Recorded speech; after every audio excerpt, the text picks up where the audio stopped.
Big ಬಾಸ್ಗಾಗಿ ಕಾಯುತ್ತಿದ್ದ ಮಹಾ ಜನತೆಗೆ ಕಿಚ್ಚ ಸುದೀಪ್ ಅವರು ಬಿಗ್ ಸರ್ಪ್ರೈಸ್ ಕೊಟ್ಟಿದ್ದಾರೆ. ಅದೇನು ಅಂದ್ರೆ ಬಿಗ್ ಬಾಸ್ ಪ್ರೋಮೋ ಬಂದಿದೆ. ಆ ಪ್ರೋಮೋದಲ್ಲಿ ಕಿಚ್ಚ ಸುದೀಪ್ ಅವರು ಖಡಕ್ ಆಗಿ ಎಂಟ್ರಿ ಕೊಟ್ಟಿದ್ದಾರೆ. ಹೌದು, ಕರ್ನಾಟಕದ ಜನ ಯಾವತ್ತೂ ಯಾರಿಗೂ ಕಾದಿದ್ದ ಚರಿತ್ರೆನೇ ಇಲ್ಲ.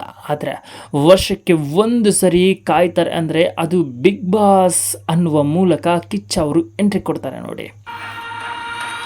ಇನ್ನು ಅದರ ಜೊತೆಗೆ ತಡ ಯಾಕೆ ಮತ್ತೆ ಶುರು ಮಾಡೋಣ ಅನ್ನುವ ಮೂಲಕ ಬಿಗ್ ಬಾಸ್ ಅಬ್ಬರವನ್ನ ಕಿಚ್ಚ ಅವರು ಕಿಚ್ಚು ಎಬ್ಬಿಸಿದ್ದಾರೆ. ಅಷ್ಟೇ ಅಲ್ಲ ಬಾಸ್, ಈ ಸರಿ ಬಿಗ್ ಬಾಸ್ ಎಂಟ್ರಿ ಕೊಡ್ತಿರುವ ಕಾಮನ್ ಮ್ಯಾನ್ಗಳಿಗೆ ಅಗ್ನಿ ಪರೀಕ್ಷೆ ಬೇರೆ ಇರುತ್ತೆ ಅಂತೆ. ಹಾಗಿದ್ರೆ ಹೇಗಿರುತ್ತೆ ಆ ಅಗ್ನಿ ಪರೀಕ್ಷೆ ನೋಡಲೇಬೇಕು.